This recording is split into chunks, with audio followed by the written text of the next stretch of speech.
The boys that enjoyed basketball last week tweeted, "Who's your favorite non-all-star player of all time?" And before I give you my top two, let's scroll through some of the answers and have a little bit of nostalgia talking about some old school NBA players. Before we get rolling, subscribe to the Bloomer Deals channel and comment below who is your favorite non-all-star NBA player of all time. All right, let's dive right into it. So the first answer here was Jamal Crawford, Buddy Hield, and Jose Alvarado. Jamal Crawford's interesting. Taylor, back out Crawford.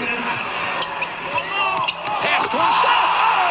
Jamal Crawford gets the crowd on its feet. Because remember, he's a 3-time Sixth Man of the Year. And if you go through his basketball reference, which is just ridiculous because he started in the year 2000, ended in 2020, he never had over 21 points per game. His highest capped out at 20.6 in 2007-8. But he was consistently scoring 15 plus from 2003 all the way until around 2015. Like, that is the definition of consistency. He was always a high free throw percentage shooter, led the league in 2012 with free throw percentage, and he was a career 35% from three and 10% from the field. So it wasn't awfully efficient. We know he loved to go off the dribble, pull up. We know he wasn't much of a pick and roll player, was more of an ISO player. So he never had an all-star caliber season in terms of the raw numbers, but he's a damn good player, 3-time NBA Sixth Man of the Year. Unfortunate that he never made it to an all-star team. Another answer here, we got Lamar Odom. Let's go to his basketball reference. 2-time NBA champ, both with the Lakers. He was an all-rookie team and a Sixth Man of the Year. We're going to see a lot of Sixth Man of the Year on this list because those are players that were consistently valued by the league in the spotlight. They were winning awards, but were never really superstars, right? We're never even top caliber stars that didn't make all-star teams. Lamar Odom had a really interesting career because he's 6'10". He's one of those original point forwards. 6, and Lamar's got 8 already. Slip screen action. Lamar leaves it off. What passing? Power on the slam, and the Lakers by 1. Well, that's just, I mean, you got bigs that can... Where he was averaging up to 5.5 assists per season as a 6'10" guy. I know now in the NBA that's common, but back then, that was super rare. So he had a really interesting skill set that was really valuable for the Lakers and contributed to them winning the chip in 2009 against the Magic, 2010 against my Boston Celtics. So his best season here was probably 2002, 2003, where he had 17 points, 9.7 rebounds, and 4.1 assists. So he was really filling up the stat sheet this year, but unfortunately he wasn't able to get an all-star there. This was when he actually played for Miami that one year, and so Lamar Odom, amazing player, 2-time champ, will live in NBA history forever, never an all-star. Ooh, 3 J.R. Smiths in a row here. Looking at his basketball reference, J.R. Smith, another Sixth Man of the Year, 2-time champ, one with the Cavs, one with the Lakers. But if you see the stats here, the one with the Lakers, he played 6 games, averaged 2.8 points, so he wasn't really a contributor there, still got the ring. And then I think with the Cavs, it was 2016, he averaged 12 points, 2 rebounds, 2 assists, and so he was a contributor to that team. But I can't get out of my head when I think of J.R. Smith in the 2018 playoffs when he made that boneheaded play and didn't pass the ball because he thought the Cavs were winning the game against the Warriors. I think that was game 1 of the NBA Finals. They obviously lost that game in overtime and ended up losing the series. So it's tough for me reflecting on J.R. Smith to be like, oh yeah, he should have made an all-star team. I just think of him as sort of being a dumbass on the court. But he did have, a 15-year span until 2016-17 really, averaging more than 10 points per game. And he was a career 37% three-point shooter, so really efficient from 3. But again, not so efficient from the field, just 42% from the field for his career. So never made an all-star team, but I'm not losing sleep over it. Let's keep going. Monta Ellis here. And we're not going to dive into him right now because we're going to come back to him. He is one of the players that I think not necessarily should have made an all-star team. Well, actually, I do. We'll talk about it later.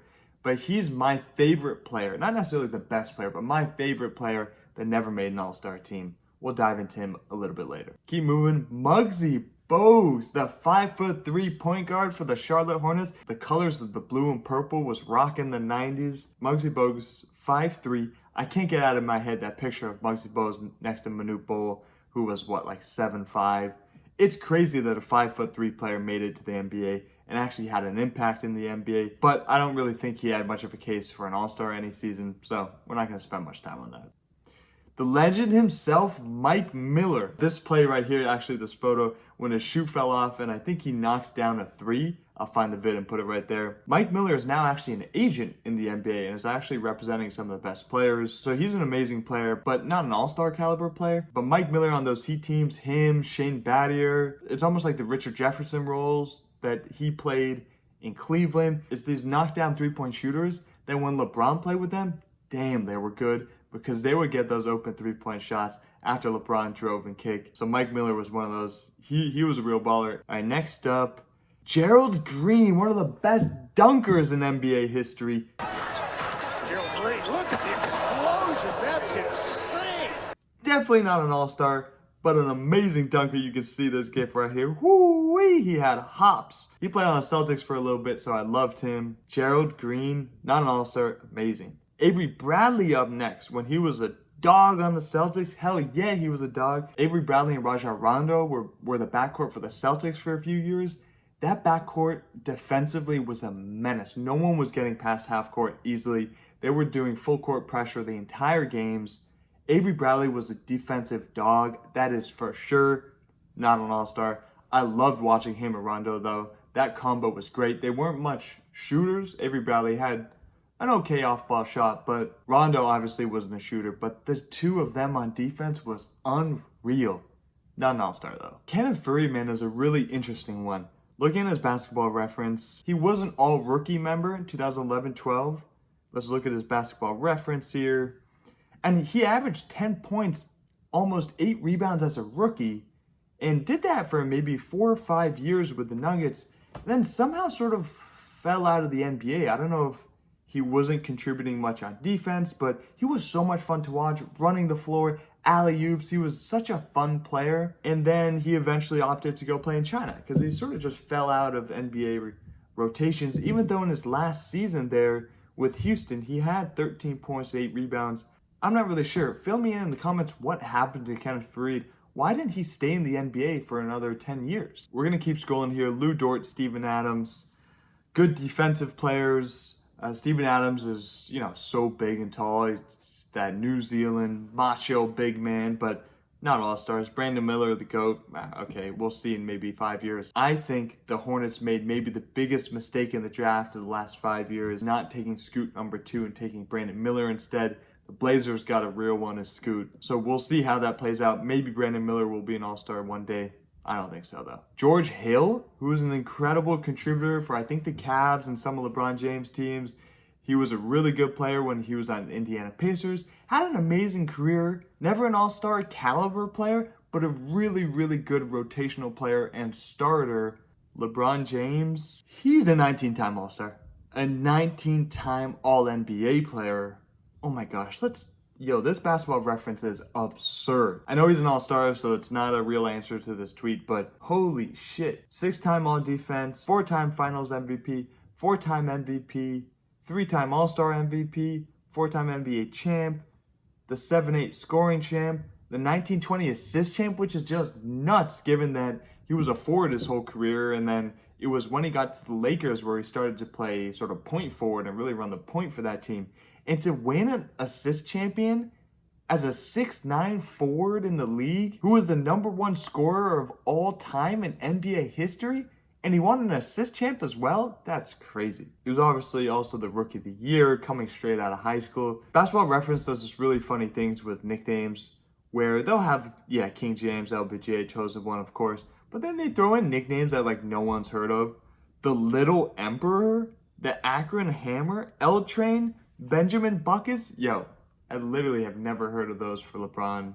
All right, let's keep scrolling through this. Mikal Bridges, who will be an all-star, I think, eventually in the next few years. Bobby Jackson.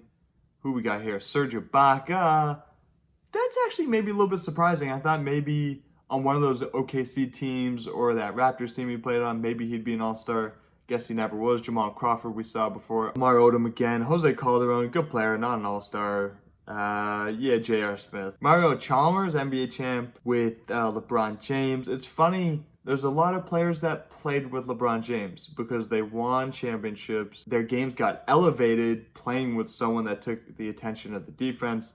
These guys weren't all-stars, but they played with LeBron, and so people think of them as stars just because they played on winning teams with LeBron James. PJ Tucker, not an all-star, really, really good defender, and now corner three-point shooter. But he was almost out of league a few years ago and has had a resurgence. Good for him, not an all-star. Larry Nance Jr. got fucking hops, not an all-star. Jeremy Lin, that is a good answer to this question. 5, 4, Lin for the win! Got it! So let's look at his basketball reference. 2019 NBA champion. That was with the Toronto Raptors. A lot of people forget that. He wasn't a huge contributor to that team. You can see here in stats, he was averaging 7 points per game that season, only starting 3 games and playing 23 in the regular season. So again, not a huge contributor to that team. People know him for that 2011-2012 run, Linsanity, Madison Square Garden, buzzer beaters. That was crazy. He averaged 14.6 points per game that season. But if you remember, let's go through his game log that season. In the beginning of the year, up until, let's say, January 31st, going to points, 2 points, 4 points, 3 points, 8 points, 9 points, 4 points. So nothing special. His run started in February 4th. And the All-Star game was always in around mid-February. And so he didn't really have that run until right before, during, and after the All-Star break. And so if that would have happened before the All-Star break, I'm pretty sure he would have gotten a nod that year. Oh my gosh, though, let's look at this run. For someone that was a G Leaguer, that went to Harvard, not a big basketball school, bounced around, and then just comes up randomly with 25, 28, 23, 38, 20, 27. Like, what? He just went on one of the most magical runs in NBA history. So much fun during that time. I was in high school in Japan, so people, I know he's not Japanese, but people loved seeing an Asian player represented in the NBA, being a star in the NBA, which wasn't common except for Yao Ming. It was so much fun to watch him. Not an all-star, but I wish he was. All right, and that's pretty much the end of the list. So we had a lot of really good players in there, some that I liked, a lot of Sixth Man of the Year players. But let's talk about the 2 that I really think are my favorite players that never made all-star teams. Number 1, you saw him before, up at the top, Monta Ellis. He was a stud with the Golden State Warriors, and then later with the Dallas Mavericks and the Milwaukee Bucks for a few years. Let's not forget, Monta Ellis was traded to the Milwaukee Bucks in exchange for Avery Bradley, who ended up being a really big contributor early on in their dynasty. But in that trade, it was almost Steph Curry being shipped out for Avery Bradley. But because of some medical concerns with Steph Curry's ankles, the Bucks wanted Monta Ellis. Imagine if Steph Curry was on the Bucks. The NBA would be different. The history of the league would be totally different. But I make that point to say that's how much Monta Ellis meant to the Warriors. Like, they thought he was the cornerstone. They wanted to trade Steph Curry, but then they ended up not being able to because of the medicals. So they ended up trading Monta Ellis. But he was a stud for the Warriors. Let's look at his basketball reference here. Most Improved Player was the only award he won.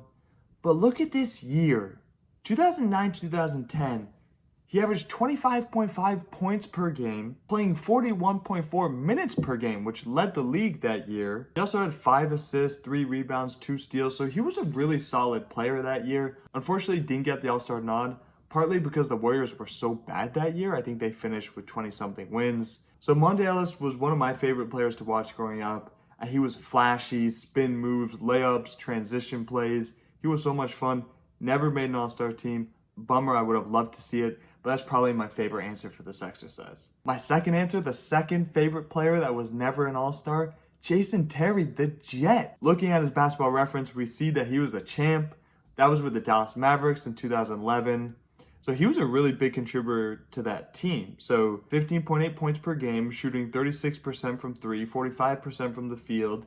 And looking at the playoffs in that year, 2011 here, averaged 17.5 points per game. So his points went up. His three-point shooting went up to 44%. His field goal was at 48%. Free throw was at, 84%. So he was a beast in those playoffs. Did not let the Heatles of Miami get into his head. He was an amazing player for that team. that Dallas team. And just like what a good career overall. I mean, from the second year in his league, he was averaging 19 points per game, almost 20, and kept up that consistent more than 10 points per game for a solid, 12 years there, from 2000 to 2012, 2013. So this was a really good role player, but just, for his career, shot 38% from three. He would have shot way more in today's NBA. His highest was, 6.2 3-pointers per game. I'm guessing in today's NBA, he would be shooting 10 and maybe be averaging 25 points per game. It was also fun when he was on the Boston Celtics, my team, for that 1 year where he averaged 10 points per game, except when he got yammed on in the playoffs by LeBron. Behind takes it away. Chalmers, James! Whoa! I put that memory aside. Jason Terry is one of my favorite players to watch of all time. The headband, the long socks, he's iconic. So that would be my second favorite player that never made an All-Star team. So that was a pretty fun exercise. I appreciate you guys for tuning in. Two of my favorite NBA players that never made All-Star teams, Monta Ellis, Jason Terry. Make sure you comment who is your favorite NBA player that never made an All-Star team. And comment who are one of your favorite players right now that's still playing that hasn't made an All-Star team, but that will likely in the next 2 or 3 years. So think an Evan Mobley, a Cade Cunningham, a Mikal Bridges, some of these players that are ascending in the league. Those are three of my favorite ones, but let me know what your guys' favorite players are that will be an All-Star for the first time in the next few years. Like an Anthony Edwards last year, made an All-Star team for the first time. Was super happy about that. He's an ascending young player. Appreciate you tuning in. Subscribe to the Bloomer Deals channel. Appreciate all those subscriptions, likes, everything, comments. Share this with a friend. Peace out. Thanks for tuning in.